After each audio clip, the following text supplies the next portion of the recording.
Bienvenue sur Voix d'Afrique, l'endroit où les légendes africaines prennent vie. Aujourd'hui, je vous raconte une histoire assez émouvante, celle du petit Belinga. Installez-vous confortablement, vous en aurez besoin. Le soleil embrasait l'horizon, projetant une lumière dorée sur les vastes étendues du village de Njoko. Dans ce coin reculé d'Afrique centrale, la vie s'écoulait au rythme des saisons et des traditions. C'est dans ce décor, entre rivières sinueuses et forêts denses, que grandissait Belinga, un jeune garçon à l'âme tourmentée. Sa famille faisait partie des plus pauvres du village. Son père, un cultivateur usé par le temps, peinait à nourrir sa famille nombreuse. Sa mère, une femme au regard doux mais marqué par la fatigue, passait ses journées à vendre de maigres récoltes au marché. Chaque repas était une lutte, chaque journée un combat contre la misère.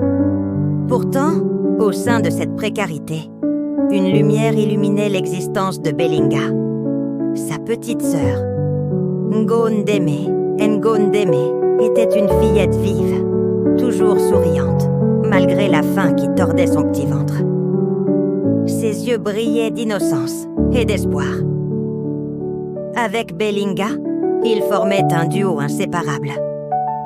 Ensemble, ils transformaient la dureté du quotidien en un jeu perpétuel.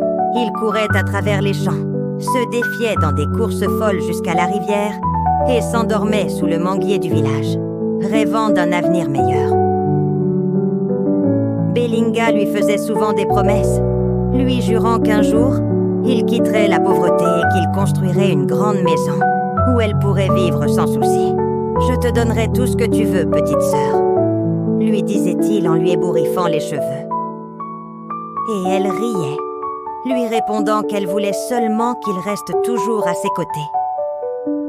Leur complicité était inébranlable, un refuge contre l'adversité. Ndem avait une amie proche, Awa, une jeune fille malicieuse qui partageait tous leurs secrets.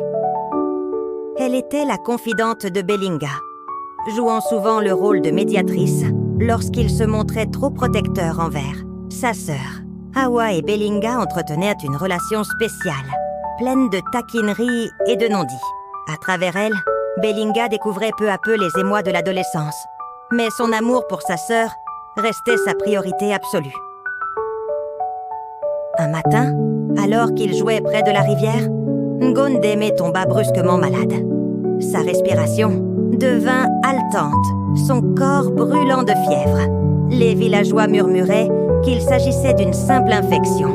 Mais la mère de Belinga savait que c'était bien plus grave. Il fallait un médecin, des soins que leur famille n'avait pas les moyens de payer. Belinga regarda, impuissant, sa sœur lutter contre la maladie.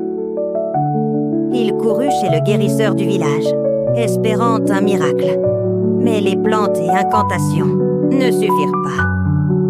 Il supplia les notables du village, demanda de l'aide aux commerçants, aux anciens. Personne ne tendit la main. La pauvreté de sa famille les rendait invisibles aux yeux des puissants. 3 jours plus tard, au crépuscule, Ngondeme rendit son dernier souffle. La douleur foudroya Belinga. Il se tenait là, à côté du corps frêle de sa sœur, incapable de pleurer, incapable de crier. Seule une promesse muette naquit en lui. Il ne serait plus jamais impuissant. Plus jamais il ne laisserait la misère lui voler ce qu'il aimait. Awa, elle aussi, était bouleversée. Elle était restée aux côtés de Belinga, tentant de l'apaiser, lui murmurant que Ngondeme aurait voulu qu'il continue à avancer. Mais pour Belinga, rien ne pouvait combler le vide laissé par sa sœur. Lorsqu'il jeta un dernier regard à sa maison de terre battue, il sut que son destin ne se jouerait pas à Njoko. Il devait partir, trouver un moyen de s'élever, de s'arracher à la fatalité. Ce jour-là, Belinga cessa d'être un enfant. Il devint un homme mu par une détermination sans faille. Dans l'ombre des étoiles naissantes, il fit un serment silencieux. Il réussirait, quel qu'en soit le prix. Le village entier semblait s'être figé dans une torpeur de deuil, après la disparition de Ngondeme. Le temps n'effaçait pas la douleur, il l'amplifiait. Les jours passaient, mais pour Belinga, chaque matin était un rappel cruel de l'absence de sa sœur. Il n'y avait plus de rires enfantins dans la cour, plus de disputes légères sous l'arbre à palabres. Même Awa, leur amie commune, peinait à retrouver les mots pour apaiser le vide laissé par Ngondeme. Les nuits de Belinga étaient peuplées de cauchemars où il revoyait le visage amaigri de sa sœur, ses grands yeux brillants d'une lumière qui s'éteignait. Il se réveillait en sueur, la mâchoire crispée, les poings serrés. Il se sentait coupable. Coupable de n'avoir rien pu faire. Coupable de sa pauvreté qui avait condamné Ngondeme. Cette culpabilité devint un feu intérieur, qui ne cessa de brûler, un moteur qui le poussa à rejeter sa condition actuelle. Le jeune garçon, autrefois insouciant, devint silencieux et réfléchi. Il ne perdait plus son temps à jouer dans les champs ou à écouter les histoires des anciens. Il se mit à observer les adultes, à comprendre les rouages du travail et du commerce. Il savait que dans ce monde, seuls ceux qui avaient les moyens pouvaient protéger ceux qu'ils aimaient. Alors, il prit une décision. Il réussirait, coûte que coûte. Awa fut la première à remarquer ce changement en lui. Elle tenta de le ramener à la réalité, de lui rappeler qu'il restait encore du bonheur à trouver dans les petites choses. Chose hiakitor, de la vie.